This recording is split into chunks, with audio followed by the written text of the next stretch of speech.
Magandang araw mga kaibigan. Bigyan natin ng reaction opinion itong post ng Abante News Online.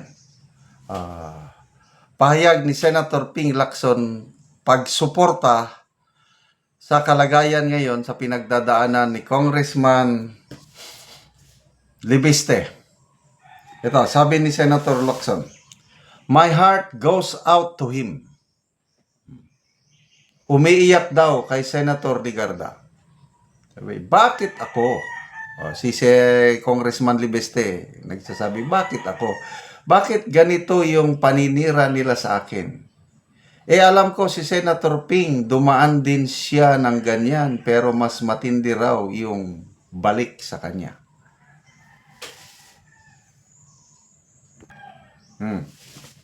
So, ito yung article published sa Abante. Lacson, Libiste naiyak sa mga pag-atake sa kanya. Naantig si Senate President Pro Tempore Lacson kay Batangas 1st District Representative Libiste matapos umano itong labis na naapektuhan sa mga batikos. Ayon kay Lacson, ikininto sa kanya ni Senator Loren Ligarda na umiiyak si Libiste habang inilalabas ang sama ng loob sa mga paninira na kanyang natatanggap. Aniya? Tinanong pa raw ng batang kongrista kung bakit siya ang punteriya ng mga batikos. Kaya yun, sabi ni Lacson, my heart goes to him. Dagdag ni Lacson, humiling umano ng meeting sa kanya si Senator Ligarda upang mapayuhan ang kanyang anak dahil tila hindi pa raw sanay si Libiste sa laro ng politika, lalo na sa gitna ng mga isyong kanyang isiniwalat. Diba ganyan din ginawa sa ito na kay Lacson na. Ako naintindihan ko ito yung pinagdaanan ni Senator Lacson noon. Panahon ni GMA. Diba ganyan din ginawa sa akin ni GMA hanggang sa talagang nag-fabricate ng kung ano-ano. Ador Manaway, ginawa akong money launderer, ginawa akong pulburon lord. At that time kasi neophyte rin ako noon.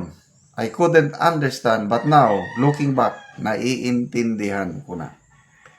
Payo ni Lacson kay Libiste ay huwag bara-bara at huwag araw-araw na nasa TV. Kasi, di ba, nakakaumay din. Okay. So, at least, may kakampi, may nakakaintindi sa pinagdadaanan ngayon ni Congressman Libiste. Kasi, panahon ni GMA, may mga hindi rin magandang nangyayari. At itong si Senator Lacson, baguhang senador, talagang sinisiniwalat niya yung kanyang mga nalalaman.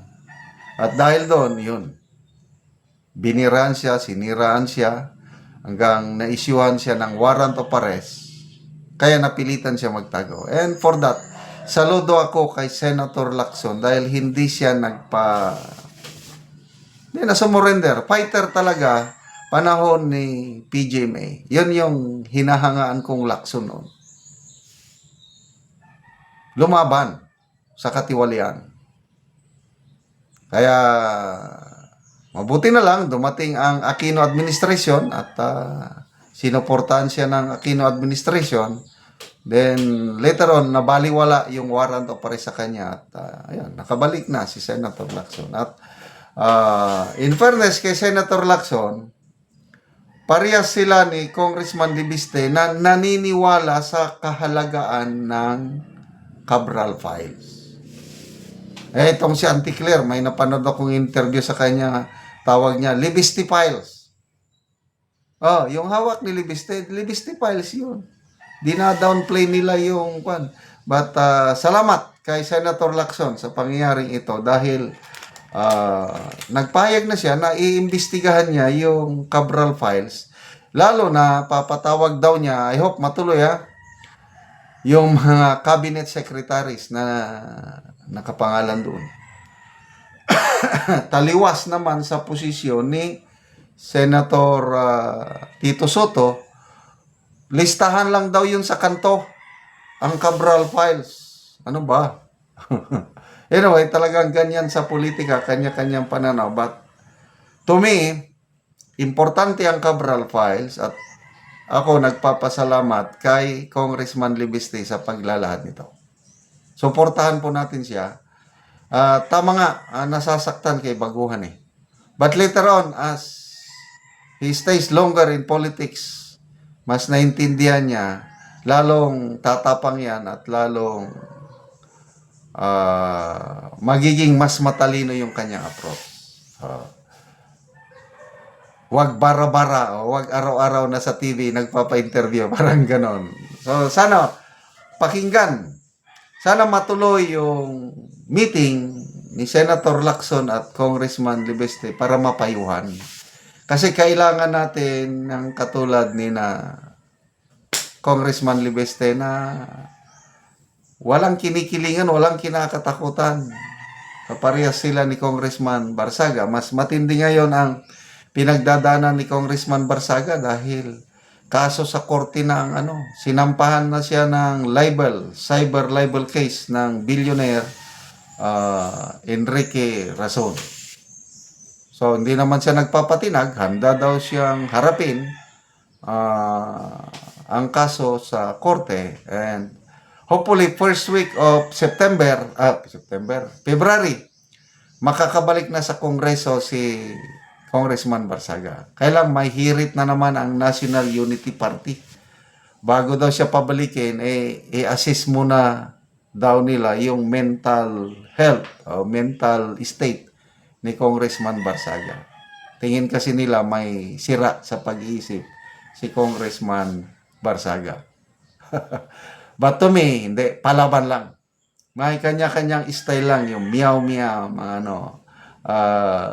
kanya-kanyang style at diyan siya minahal ng maraming tao, yung kanyang meow-meow style. Kaya suportahan natin itong mga batang kongresistang ito. Barsaga, Libeste, Eli San Fernando, plus of course, yung mga veterans din na lumalaban sa katiwalian kagaya ni na Congressman Edgar Erese, Congressman Toby Chanco, Congressman Ungab, Congressman Pulong Duterte. Excited na ako na magpebrero dahil yung mga isasampang impeachment cases, dalawa, laban kay BP Sara at laban sa Pangulong Marcos Jr. Matutuloy na, ito na yung real bloodbath. Salamat mga kaibigan sa inyong pagsubaybay sa ating channel.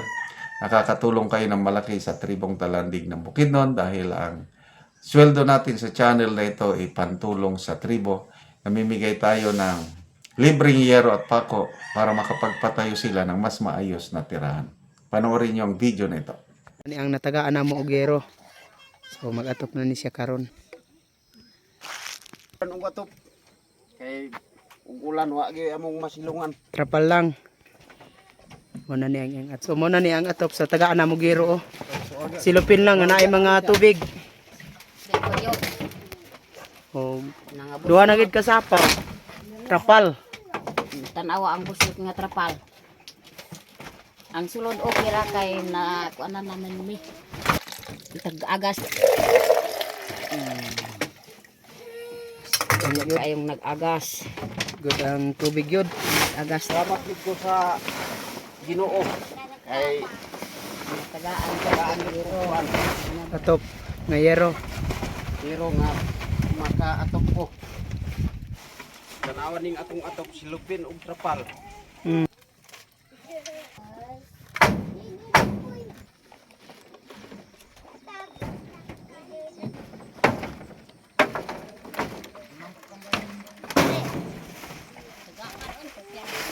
Ano yan na ato?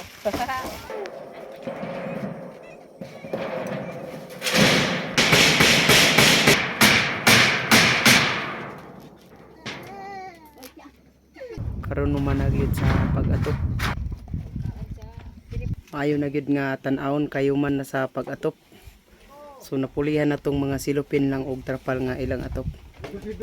At may nga kuan na kagatok na migsin, nakuha na among kuan, ato nga silupin og trapal, og mga sako.